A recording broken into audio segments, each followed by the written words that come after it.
35వ అధ్యాయం 10వ వాక్యం.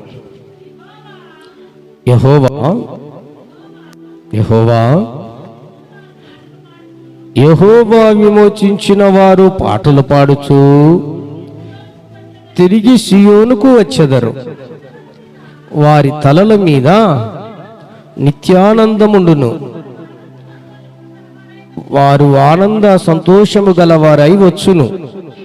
దుఃఖమును నిట్టూర్పును ఎగిరిపోవును. ప్రైజ్ గాడ్, హల్లెలూయా. వాక్య భాగమును ఎప్పుడైనా మన పరిశుద్ధ గ్రంథం చదివేటప్పుడు కొన్ని విడి చదివేది ఉంటాయి, కొన్ని కలిపి చదివేది ఉంటాయి. విడి చదివితేనే కొన్నిటికి మీనింగ్ఫుల్, కలిపి చదివితేనే అంటే పదానికి కలిపి చదివితేనే మీనింగు, లేకుంటే తేడాలు వచ్చేస్తాయి. అందుకని పరిశుద్ధ గ్రంథం చదవాలా. ఒకవేళ ఇక్కడే ఉందనుకోండి యెహోవా అని చెప్పి మనం అలా చెప్పుకుంటూ పోతే అది వేరు కనపడుతుంది. అదే యెహోవా విమోచించిన వారు మీనింగ్ ఎట్లుంది? యెహోవా విమోచించిన వారు అనే దానికి ఎట్లా ఉంటుంది? అక్క చదువుతుందని అలా కాదు. ఇలా చాలాసార్లు మిమ్మల్ని అందరినీ గమనించి మరొకసారి చిన్న కరెక్షన్ కొరకు చెప్తున్నా. దేవునికి స్తోత్రం. హల్లెలూయా, హల్లెలూయా. యెహోవా విమోచించిన వారు పాటలు పాడుచు తిరిగి సియోనుకు వచ్చెదరు. వారి తలల మీద నిత్యానందముండును. వారు ఆనంద సంతోషములు గలవారై వచ్చెదరు. దుఃఖమును నిట్టూర్పును ఎగిరిపోవును.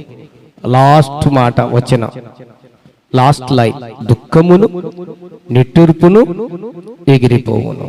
అందరం పలుకుదాం, దుఃఖమును నిట్టూర్పును ఎగిరిపోవును. దేవునికి స్తోత్రం. హల్లెలూయా. ప్రియ దేవుని బిడ్డలారా, ఈ మాటలు ప్రవక్త యెషయా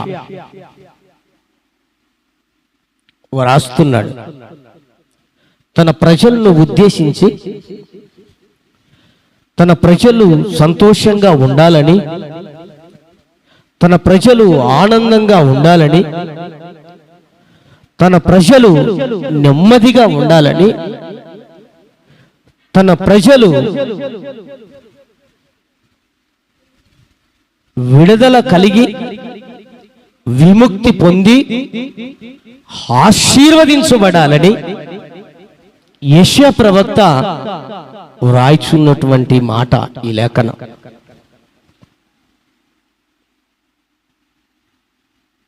అందులో రాస్తూ ఏమంటాడంటే, దుఃఖమును నిట్టూర్పును ఎగిరిపోవును. ఎప్పుడు, ఎలా?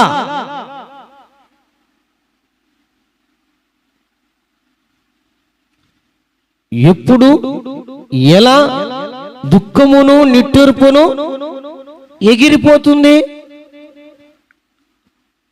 ఒక వ్యక్తి దుఃఖించడం, నిట్టూర్పులు అంటే, నిట్టూర్పు అంటే నిరాశతో మాట్లాడుతుంటారు చూడు. ఆశలన్నీ కోల్పోయిన తర్వాత నిరాశతో మాట్లాడుతుంటారు. ఓ మాటలో చెప్పాలంటే దానికి పర్యాయపదంగా సనుగులు గొనుగులు అంటాం.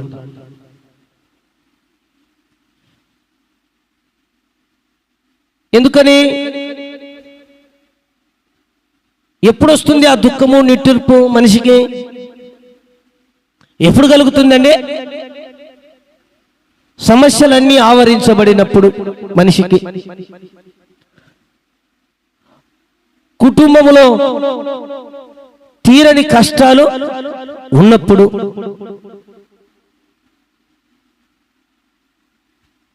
ఆర్థిక పరంగా బాగా కూరుకొని పోయినప్పుడు, ఆరోగ్యపరంగా శరీరం అంతా చెడిపోయినప్పుడు, అన్నది అనారోగ్యంగా ఉన్నప్పుడు, లేదు కుటుంబంలో భర్త యొక్క మంచి మాటలు భార్య విననప్పుడు, లేదు భార్య యొక్క మంచి మాటలు భర్త పెడిచెవిని పెట్టి ఇష్టానుసారంగా తిరుగుతున్నప్పుడు, తల్లిదండ్రులు చెప్పినటువంటి మంచి మాటలు, హితోపదేశం బిడలు అనగా కుమార్తెలు అంగీకరించినప్పుడు, విననప్పుడు వారి కొద్ది వారి ఇష్టానుసారంగా తిరుగుతూ ఉన్నప్పుడు, ఇలా చెప్పుకుంటూ వెళ్తే ఎప్పుడు దుఃఖంగా ఉంటామో, ఎలాగా నిట్టూర్పులు విడుస్తూ ఉంటామో, ఎలా సనుగుతూ గొనుగుతూ ఉంటామో మనకు బాగా తెలుసు. నాకు తెలిసినంత వరకు మనకు బాగా తెలుసు అనుకుంటా. తెలియకుండా ఏం పోలేదు. ఇది ప్రతి వారికి ఉండేదే, ప్రతి కుటుంబంలో ఉండేదే. ఏదో ఒక వైపు ఎంతటి భక్తులైనా, ఎంతటి విశ్వాసులైనా, ఎంతటి ధనికులైనా, ఎంతటి ఉన్నత స్థాయిలో ఉద్యోగాలు చేస్తున్నా, గొప్పగా బిజినెస్ చేస్తున్నా, మంచి చదువులు చదువుతున్నా, మరి ఏం చేస్తున్నా కూడా ఈ దుఃఖము, నిట్టూర్పులు అన్నవి మనిషిని వేధిస్తున్నాయి, బాధిస్తున్నాయి. అందుకే కదా ప్రవక్త యెషయా గారు తన ప్రజలను ఉద్దేశించి మాట్లాడింది. ఎవరు వారు తన ప్రజలు? ఇశ్రాయేలీలు. ఇశ్రాయేలీలు ఎవరు? దేవుడు ఏర్పరచుకున్నవారే, కోరుకున్నవారే. యెరూషలేము నివాసులు ఎవరు? తాను ప్రత్యేకించబడినటువంటి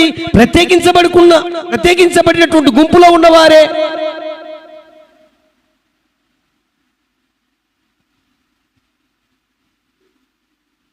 వారితో చెబుతున్న మాట ఈ రోజున నీతో నీతో నీతో నీతో నీతో మనతో, ఈ శబ్ద తరంగం ద్వారా వినే ప్రతి ఒక్కరితో, లైవ్ లో చూస్తున్న ప్రతి ఒక్కరితో ప్రభు మాట్లాడుతున్నాడు. యేసయ్య మాట్లాడుతున్నాడు. నీ దుఃఖము, నిట్టూర్పు ఎగిరిపోతుంది. ఆమేన్, హల్లెలూయా. దుఃఖము, నిట్టూర్పు ఎగిరిపోతుంది.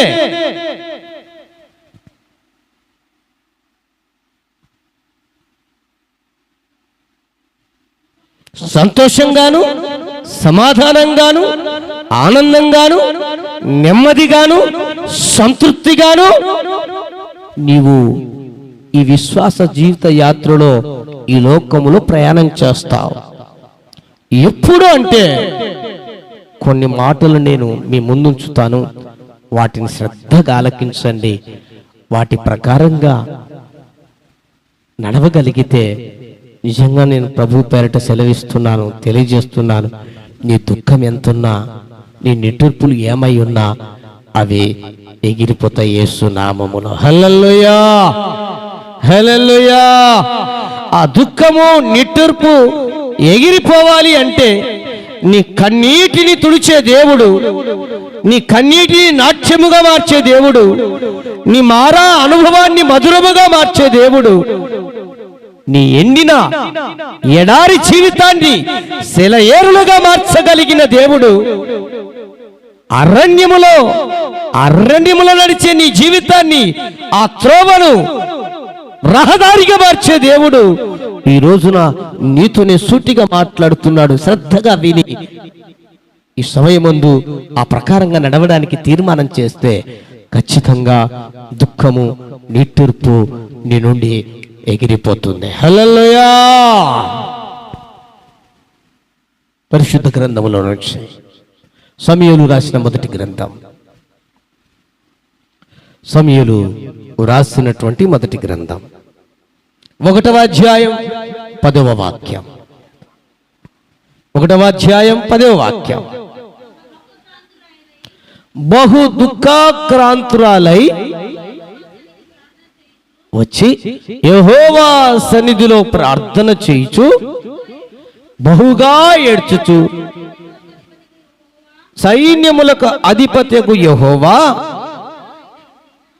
నీ సేవకురాలినైనా నాకు కలిగిన శ్రమలను చూసి సేవకురాలినైనా నన్ను మరువక జ్ఞాపకము చేసుకొని సేవకురాలినైనా నాకు మగపిల్లను దయచేయమని దయచేసిన ఎడల వాని తల మీదికి క్షౌరపు కత్తి ఎన్నటికి రానియక వాడు బ్రతుకు దిముల ఉన్నిట నేను వానిని యెహోవానగు నీకు అప్పగింతునని ముక్కుబడి చేసుకొనేను.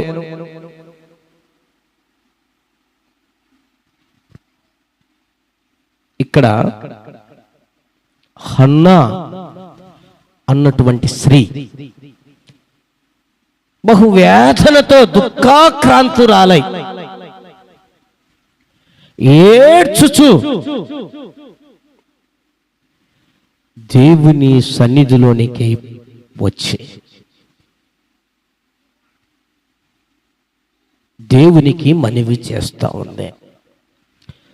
ఎందుకు అంటే సంతానం లేదు ఆమెకు. సంతానము లేకపోగా తన వైరి పెనిన్నా, తన తోటివారు జనులు ఓ చిన్న చూపు చూస్తున్నారు, ఎగతాళి చేస్తున్నారు, వ్యంగ్యంగా మాట్లాడుతున్నారు.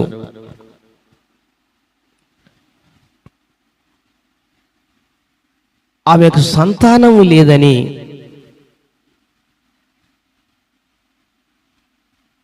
పెదవి విరుస్తున్నారు రకరకాలుగా. అప్పుడు ఆమె చేసిన ఓ మంచి పని ఏంటి అంటే దేవుని సన్నిధిని ప్రేమించింది. దేవునికి స్తోత్రం, హల్లెలూయా. దేవుని సన్నిధిని ప్రేమించింది. దేవుని సన్నిధిని ప్రేమించి దేవుని మందిరములోనికై వెళ్ళి తన దుఃఖాక్రాంతురాలై ఏడ్చుచూ మనవి చేస్తూ ఉంది. నాకు ఒక మగపిల్లవాడిని ఇస్తే నేను ఆ మగపిల్లవాడిని ఏమాత్రము నెత్తి కత్తిరించకుండా, అనగా క్షౌరము చేయనీయకుండా, కత్తే నెట్టి మీద బట్ట పెట్టకుండా నేనేం చేస్తానంటే నీకే వారిని అప్పగిస్తాను అని మనవి చేసింది. అలా మనవి చేయగా దేవుడు తన మనవిని ఆలకించి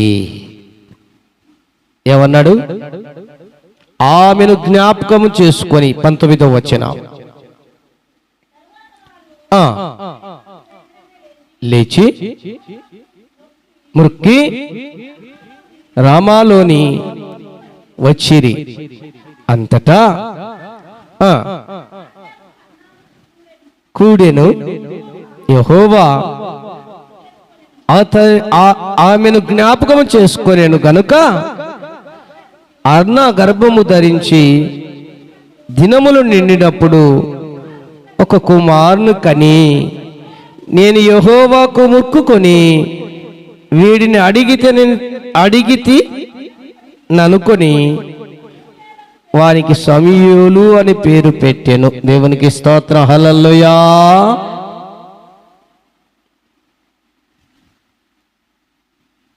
దేవుని సన్నిధిని, దేవుని మందిరమును ఎవరైతే ప్రేమిస్తారో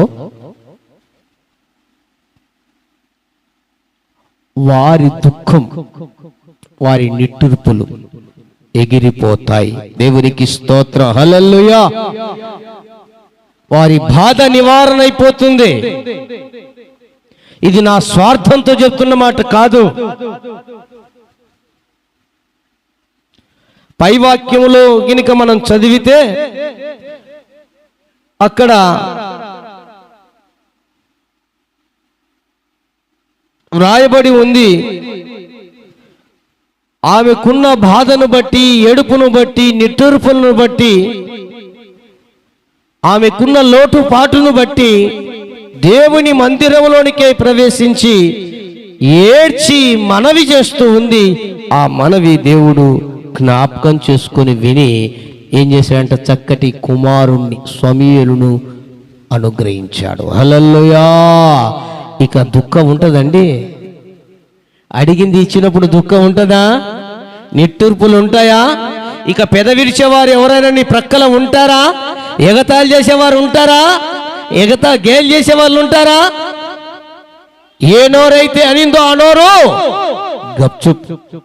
ఎక్కడ దొంగలు అక్కడ గప్చుప్ అన్నట్లుగా.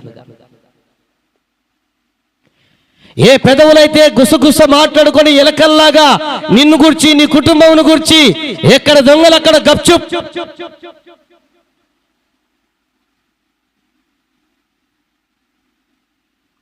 అట్టప్పుడు నీకు ఎట్లుంటుంది చూడు. దుఃఖం ఉంటుందా అండి? అమ్మా, నా దేవుడు అంటే ఏమనుకుంటున్నావు? దేవునికి స్తోత్రం. హల్లెలూయా. ఆయన అన్యాయస్తుడైన వాడు కాదు, చూచి చూడకుండా ఉండే దేవుడు కాదు, పట్టి పట్టనంతగా ఉండే దేవుడు కాదు. ఆయన నన్ను జ్ఞాపకం చేసుకునే దేవుడు, ఆయన నన్ను ప్రేమించిన దేవుడు, ఆయన నా మని ఆలకించే దేవుడు అని ఎంత సంతోషంగా ఉంటుందో, మనకి ఎంతో ఆనందంగా ఉంటుందో చూడండి. అలానే అయిపోయింది. ఆ క్రింద గినక చదువుతూ ఆమె ఏడపడం దుఃఖము మానేసింది అని రాయబడింది. ఏడవడము, దుఃఖించడం మానేసింది. ఎందుకో అది ఎగిరిపోయింది. దేవునికి స్తోత్రం. హల్లెలూయా. ఎందుకు ఎగిరిపోయింది? దేవుని సన్నిధిని ప్రేమించింది, దేవుని సన్నిధిలోనికే వచ్చింది. తన దుఃఖం ఏంటో, తన నిట్టూర్పులేమిటో, తన బాధ ఏమిటో, తన సమస్య ఏమిటో విన్నవించుకుంది. అది జ్ఞాపకం చేసుకున్నాడు పరమందున్న తండ్రి. తను చేసిన మనవి కాదనక దేవుడు దయచేశాడు. ఈ రోజున నేను ప్రేమతో తెలియచేస్తున్నాను. నువ్వు ఏ దుఃఖంతో ఉన్నావో, ఏ నిట్టూర్పుల్లో నువ్వు ఉన్నావో, ఎంతగా దేవుని సన్నిధిలో కన్నీరు గారుస్తూ ఏడుస్తున్నావో, ఇంతగానో బహు దుఃఖాక్రాంతురాలవై బహుగా ఏడుస్తున్నావో,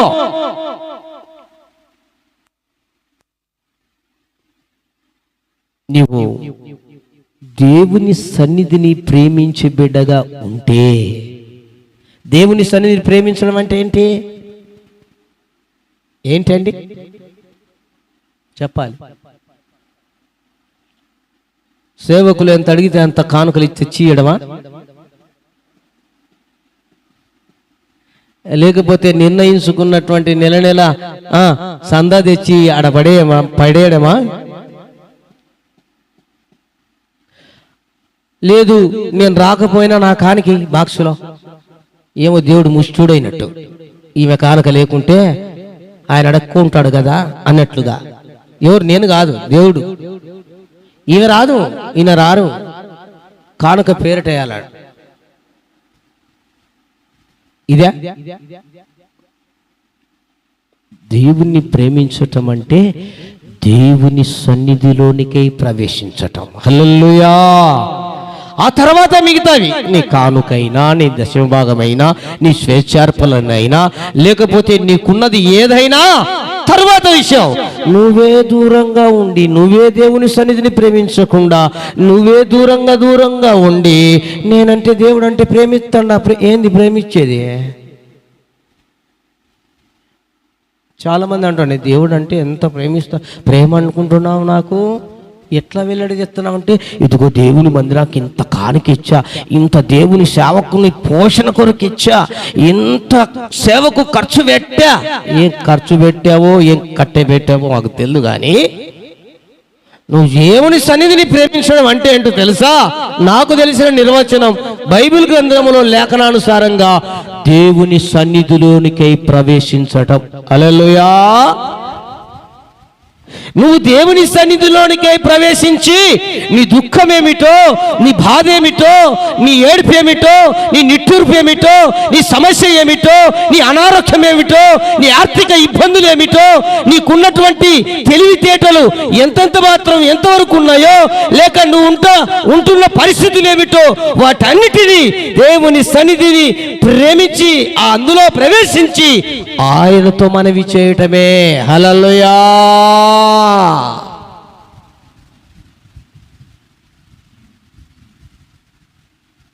చాలామంది మార్తాలాగా ఉండే వాళ్ళు ఎక్కువ ఉన్నారు, కానీ మరియలాగా ఉండే వాళ్ళు తక్కువ. అవునా? చెప్పక తప్పదు. మార్తాలాగా ఎక్కువ ఉన్నారు. ఎంతసేపు శరీర సంబంధంగా అంటే వారికి ఒక విశ్వాసం, అది ఒకటి ఏందో మరి అర్థం కాదు. ఆ విశ్వాసం దేవుని సన్నిధిలో ఎంతవరకు కరెక్టో నాకు తెలియదు, కానీ అందుకనే దేవుడే చెప్పాడు, కరెక్ట్ కాదని చెప్పాడు. మార్తా, నువ్వైతే నువ్వు విస్తారమైన పనులు పెట్టుకున్నావు, కానీ మరియా నా పాద సన్నిధిని కోరుకుంది. దేవునికి స్తోత్రం. హల్లెలూయా. మరియా ఏది కోరుకుంది? నా పాద సన్నిధిని. దేవుని ప్రేమించడం అంటే అది.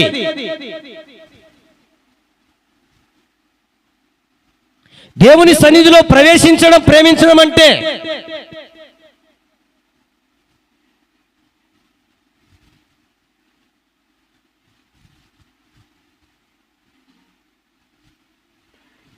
కానీ ప్రేమిస్తున్నాం అని చెప్పి కరెక్ట్గా మనం ప్రార్థన టయానికే బట్టలన్నీ బయటేసింటాం ఉతకడానికి. నేను దేవుని ప్రేమిస్తున్నా అని చెప్పి అప్పుడే ఆ వారమంతా ఎక్కడెక్కడో దుమ్ము ధూళి పట్టిన ఆ బోకులన్నీ అప్పుడే బయటేస్తాం, అప్పుడే గడగాల.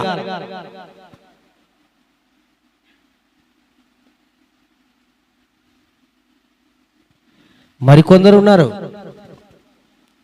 వారి కడుపుకే దేవుడు అన్నట్టుగా, కడిపే వారి దేవుడు అన్నట్లుగా బైబిల్లో ఉందిలేండి. కడుపే వారి దేవుడు అంటండి. అంటే దేవుని సన్నిధి కంటే మించి వీళ్ళకేం కావాలి? బువ్వ కుర్ర కావాలి. బువ్వ కుర్ర అంటే చాలు, దేవుని సన్నిధి ఉంటేనే లేకుంటేనే.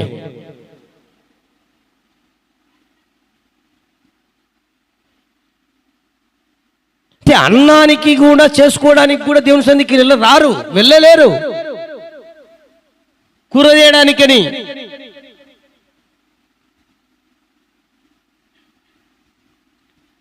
ఇది కాదు దేవుణ్ణి ప్రేమించటం అంటే. బహుశా అందుకేనేమో నీ దుఃఖం ఇంకా ఎగిరిపోలే, బహుశా అందుకేనేమో నీ నిట్టూర్పులు తొలగిపోలే, బహుశా అందుకేనేమో నీ బాధలు నువ్వే అనుభవిస్తున్నావు, ఇంకా ఆ బాధలు నీ నుండి దూరం కాల. బహుశా అందుకేనేమో నెమ్మది లేని స్థితి, సంతోషము లేని పరిస్థితి, ఆనందము లేని జీవితం. బహుశా అందుకేనేమో. ఒక్కసారి నిన్ను నువ్వు పరీక్షించుకోమని నేను ప్రేమతో మీ అందరికీ చేతులు జోడించి చెప్తున్నా. ఒక్కసారి పరీక్షించుకో.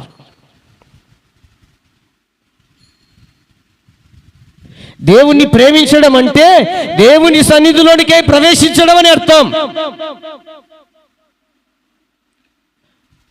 మిగిలినవి తర్వాత.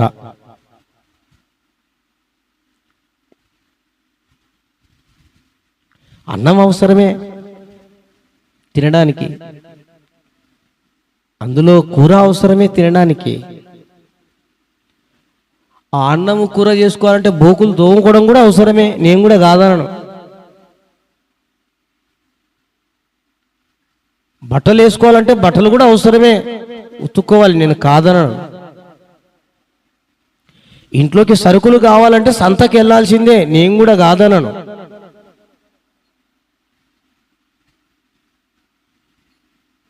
లేదు కుటుంబాన్ని అట్లా బయటికి తీసుకొని హాయిగా ఆహ్లాదకరంగా అట్లా తిప్పించుకోను, లేకపోతే అలా తీసుకొని రావాలని నేను కూడా కాదనను దాన్ని. అయితే దేవుని సన్నిధిని విడిచిపెట్టా, దేవుని సన్నిధిని వదిలిపెట్టా అండి. ఇంకేం ప్రేమ ఉన్నట్టు మనకి ఏం ప్రేమ ఉన్నట్టు? దేవుడు తన ప్రాణానికి ప్రాణంగా ప్రేమించాడు మనల్ని. తన ప్రాణాన్ని లెక్క చేయలేదు. నిన్ను ప్రేమించిన దేవుడు, మనల్ని ప్రేమించిన దేవుడు తన ప్రాణాన్ని సహితం లెక్క చేయకుండా ప్రాణం పెట్టాడు. ఆఫ్టర్ ఆల్ మనం వీటిని త్యాగం చేయలేకున్నాం.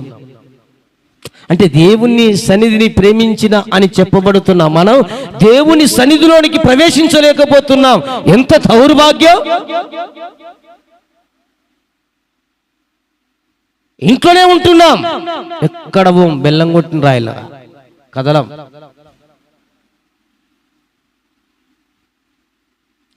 దేనికి పనికిరాని వాటిని ప్రేమిస్తున్నాం, వాటికి చెవి కోసుకుంటున్నాం, వాటిని అంతగా ప్రేమించి ఆస్వాదించాలని ఆరాటపడుతున్నాం. అది దేనికైనా పనికి వస్తాయి అవి, మళ్ళా తిరిగి మనకు తెచ్చేది అవి ఏంటో ప్రతిఫలం తెలుసా? బాధనే, సమస్యనే, దుఃఖమే. కానీ దేవుని సన్నిధిని ప్రేమిస్తే నీకు ప్రతిఫలం సంతోషం. దేవునికి స్తోత్రం, హల్లెలూయా. దేవుని సన్నిధిని ప్రేమిస్తే, దేవుని మందిరమును ప్రేమిస్తే నీకు కలుగు ప్రయోజనం నెమ్మది, విడుదల, విముక్తి, ఆశీర్వాదం, దీవెన. అట్టి దేవుని సన్నిధిని ప్రేమిస్తున్నావా? అట్టి దేవుని సన్నిధిని ప్రేమించి ఆ దేవుని సన్నిధిలో ప్రవేశించి అన్నాలాగా దుఃఖాక్రాంతుడవై దుఃఖాక్రాంతురాలవై ఏడుస్తూ ప్రార్థన చేస్తున్నావా? లేదు, నీకు నీవే ఇంట్లో మంచమును అలా ఒక పట్టెకు అలా గడుచుకొని లేదా అలా పట్టేసుకొని నీ బోరుమని ఎడుతున్నావా? లేదా ఒక మూల కూర్చొని ఎడుతున్నావా? లేదా ఒక 4-5 మందిని కూర్చోబెట్టుకొని ఏడుతున్నావా? లేదా వారికి వీరికి చెప్పుకొని నీ గోడంతా వెళ్ళబుచ్చుతున్నావా? ఒక్కసారి యోచించు. ఎవరికి చెప్పుకున్న ప్రయోజనం లేదు ఈ లోకంలో. యేసయ్యకు చెప్పుకొని చూడు. దేవునికి స్తోత్రం, హల్లెలూయా. 2001వ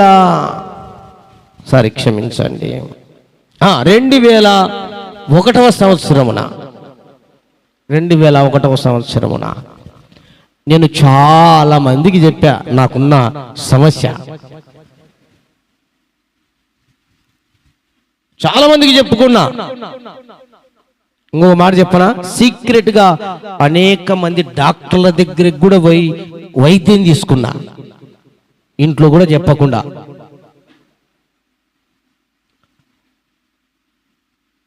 ఏం ప్రయోజనం లేదు. ఒక రోజున నాకున్న చెడు అలవాటు బట్టి అది మరింత పై చేసి అనారోగ్యం మనసు మీద పడేసిందే. మాట కూడా నోట్లోకి రాలేదు, నీళ్లు కూడా నోట్లోకి పోలేవు. చాలా బాధ. ఆ బాధ వర్ణనాతీతం, చెప్పలేం. కానీ మనసులో నేను చాలా మందికి చెప్పా, చాలా మంది దేవుళ్ళకు చెప్పా, దేవుళ్ళకు చాలా మందికి చెప్పా. చూడు స్వామి అంటే జ్ఞాపకం చేసుకున్నా. చెప్పడం అంటే నేను నోట్లోంచి మాట కూడా రాలేదు, జ్ఞాపకం చేసుకున్నా. నా బాధ చూడు, నేను వస్తుంటే కదా సంవత్సరం నీ దగ్గరికి, ఇదిగో నా ఎంట్రుకలు కూడా ఇస్తుంటే కదా మొక్కుబడిగా, అంతో ఇంతో నేను డబ్బు కూడా అట్ట తెచ్చి ఆ గల్లా పెట్టి వేస్తుంటేగా, మా కుటుంబం అంతా కూడా సంవత్సరానికి ఒకసారి వస్తుంటేగా. ఆయనకు అనుబంధంగా ఉన్నటువంటి వారికి కూడా అందరికి కూడా చెప్పా, చూడు స్వామి ఒకసారి. సరే పోయేది ఏముందిలే. నేను ఇంటర్మీడియట్ చదివేటప్పుడు నా రూమ్లోకి ఒక 2 వచ్చేవాళ్ళు, సువార్త వాక్యం, వారితో వాదించేవాడిని. ఆ సమయంలో దేవుడు నన్ను జ్ఞాపకం చేసినాడు. అవి సరే, ఇంతమందిని అడిగినా, ఇంతమందికి నా బాధ, నా దుఃఖం, నా వేదన నేను తెలియజేసుకున్నా, ఈయన ఒక్కరిని అడుగుదాం, యేసుప్రభుని ఏం పోతుంది, మా సొమ్ము ఏమన్నా పోతుంది అనుకొని మనసులో, కేవలం మనసులో తలంచుకున్నా. నువ్వు నిజమైన దేవుడు అయితే ప్రభువా, ఇదిగో ఇప్పుడున్న నా పరిస్థితి, నా ప్రాణం పోతుంది, ఇక నాకు తెలిసిపోయింది, నా చేతులు ఏం లేదు. నువ్వు ఒక్కసారి జ్ఞాపకం చేసుకుంటే, ఒకవేళ నేను బ్రతికితే నిజంగా నువ్వు దేవుడు అని నమ్ముతా, నేను నమ్మేదేమో కాదు, నీ సేవ చేస్తా, అనేకులను నేను నిజమైన దేవుడు అని అనేకుల యుద్ధం ప్రకటిస్తానని చెప్పా. విత్-ఇన్ 5 minutesలోనే దేవుడు హాయిగా నిద్ర కలగజేస్తాడు. హల్లెలూయా. ఆటోమేటిక్గా అర్ధగంటకు నాకు రిలీఫ్గా అయిపోయింది. నా ఒంట్లో ఉన్న అనారోగ్యం పూర్తిగా దూరమైంది. దేవునికి స్తోత్రం. హల్లెలూయా. చెప్పుకోవలసిన వాళ్ళకి చెప్పుకోవాలి, అది నా బాధ.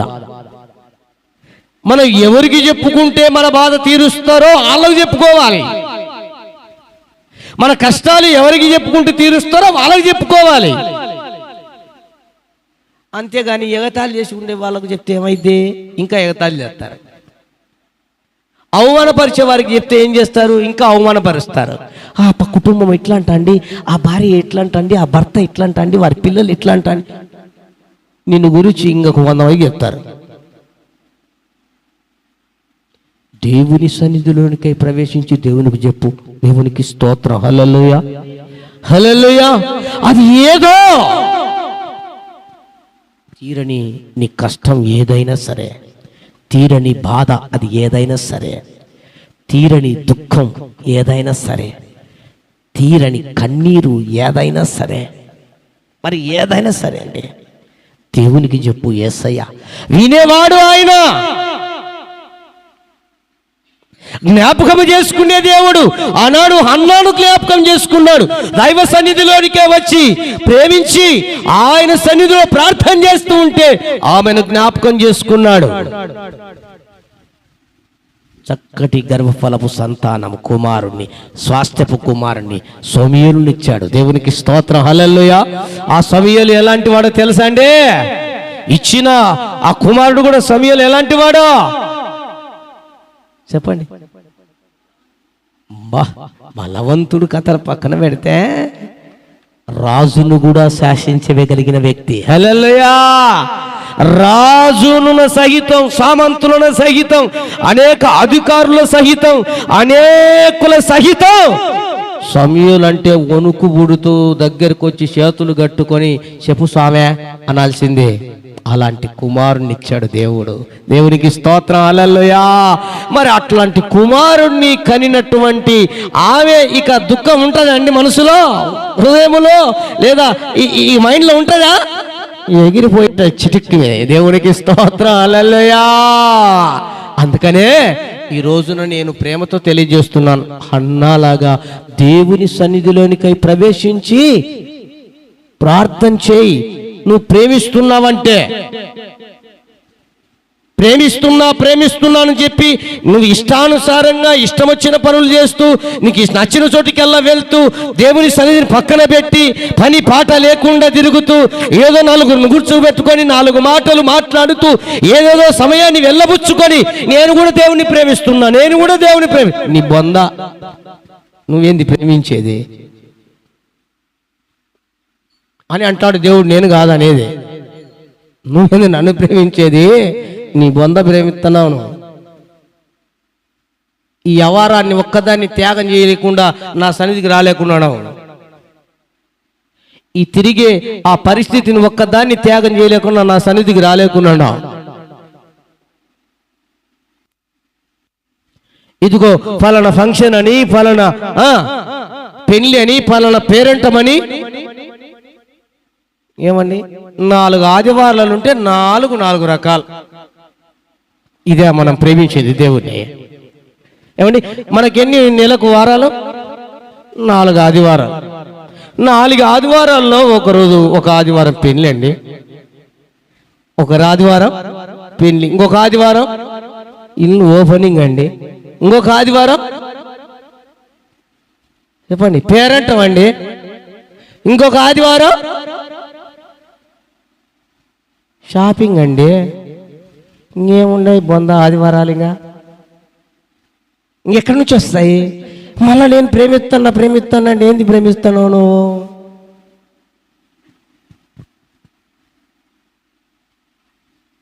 ఇదేనా ప్రేమించడం అంటే? ప్రభును, దేవుని సన్నిధిని నువ్వు ప్రేమిస్తున్నావంటే ప్రభు సన్నిధిలో ప్రవేశించి ప్రార్థించే బిడ్డగా ఉన్నప్పుడే నువ్వు ప్రేమించినట్లు. హల్లెలూయా! అప్పుడు దేవుడు జ్ఞాపకం చేసుకొని నీ దుఃఖము, నీ నిట్టూర్పు ఎగిరిపోయేటట్లు చేస్తాడు. హల్లెలూయా! ఎగిరిపోయిద్దే, నీ నుండి ఎగిరిపోయిద్దే. ఈ కన్నీరు గార్చి ప్రార్థన చేస్తున్నావో దుఃఖముతో, వేదనతో, ఆ కన్నీరే నీ ఎదుట నాట్యముగా మారుతుంది. హల్లెలూయా! ఏ మారా అనుభవముతో నీవు దేవుని సన్నిధిలో విలపిస్తున్నావో ఆ మారా అనుభవం మధురముగా మార్చబడుతుంది. హల్లెలూయా! అంత గొప్ప దేవుడండి యేసయ్య. యేసుని గురించి నాకేం తెలియదు, ఎలా చెప్పాలో ఎలా ప్రకటించాలో కూడా అస్సలు తెలియదు నాకు. నా దేవుణ్ణి నేను ప్రేమించినాను ఆ రోజున నా జీవితంలో చేసిన కార్యాన్ని బట్టి. అనుదినము ప్రతి ఆదివారము ప్రభు సన్నిధిలో ప్రవేశించి ఆయనను అడుగుతూ ఉన్న దాన్ని బట్టే నన్ను ఇంతగా ఆశీర్వదిస్తున్నాడు. హల్లెలూయా! నన్ను జ్ఞాపకం చేసుకుంటున్నాడు. అందుకు మిమ్మల్ని జ్ఞాపకం చేసుకుంటాడు అని మీతో చెప్తున్నాను. హల్లెలూయా! ఇంకెంతకాలం దేవుణ్ణి పక్కన పెట్టి లోకాన్ని ప్రేమిస్తావు? లోకంలో ఉన్న వాటిని ప్రేమిస్తావు? ఇంకెంతకాలం నీ శరీరాన్ని నువ్వు ప్రేమిస్తావు? ఇంకెంతకాలం నిన్ను, నీ కుటుంబాన్ని, నువ్వు, నీ బిడ్డలను, నీ భర్త, నీ భార్య, నీకు నీ అదే ప్రేమేనా? ఏందండి అవి ఉండకూడదని నేను చెప్పట్లా. వారానికి ఒక్కరోజు ఆదివారం మహా అంటే ఒక 2 గంటలు ప్రభు సన్నిధిలో ఉంటాం మనం. 2 గంటలు. మిగిలిన రోజులన్నీ, మిగిలిన గంటలన్నీ మనమే కదా. జ్ఞాపకం చేసుకుందాం. ఆయన సన్నిధిని ప్రేమించేవారు ఆయన సన్నిధిలో ప్రవేశిస్తారు. ఆయన సన్నిధిలో ప్రవేశించని వారు ఆయనను ప్రేమించిన వారు కారు, కానేరరు. నేనెందుకు ఆమంతా గట్టిగా కారఖండితంగా చెప్తున్నానంటే, లోకమును ప్రేమించిన వారు దేవుణ్ణి ప్రేమించిన వారు కారు అని యోహాను రాసినటువంటి పత్రికలో దేవుడు సెలవిస్తున్నాడు. లోకములో ఉన్న వాటిని ప్రేమించిన వారు దేవుణ్ణి ప్రేమించినటువంటి వారు కారు అని రాయబడింది. కనుక జ్ఞాపకం చేసుకుందాం. లోకంలో ఎన్నిటిని ఎంతగా ప్రేమిస్తున్నా నాకు తెలియదు. యేసును ప్రేమించమని ప్రేమతో తెలియజేస్తున్నా. ఆ తర్వాత దేన్ని ప్రేమిస్తావో దాన్ని ప్రేమించి ఆస్వాదించు, నో ప్రాబ్లం. ఇంకొక విషయం ఏంటంటే, నేను చాలా చోట్ల గమనిస్తుంటా, ఏమండి, దేవుని సన్నిధిలోనికి ప్రవేశించి ఇక పొద్దస్తమాన సెల్లులు గెలుగుతూ ఉంటారు కొందరు. అదేమి రోగమో నాకు అర్థం కాదు. అది ఒక పెద్ద రోగం అండి. సెల్లులు గెలగడం, అసలు దేవుని సన్నిధికి తీసుకురావడమే తప్పు. సెల్లులు మళ్ళీ వచ్చిన తర్వాత పాట పాడుతున్నప్పుడు గెలకడమే, ప్రార్థన చేస్తున్నప్పుడు గెలకడమే, వాక్యం చెబుతున్నప్పుడు గెలకడమే. ఒక 2 గంటలు సెల్లు లేకుండా ఉండలేవా? అంటే దేవుడు నీ కొరకు ప్రాణం పెట్టిన ఆ దేవుని కొరకు నువ్వు సహించలేక సెలుని ప్రేమిస్తున్నావంటే ఇంతకంటే ఇంకేమని చెప్పాలండి? మనుషులను దౌర్భాగ్య పరిస్థితి ఉంటుంది ఇంతకంటే.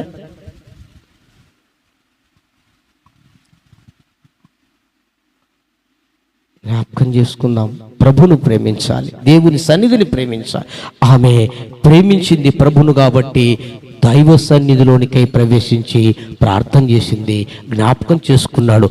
దుఃఖము, నిట్టూర్పు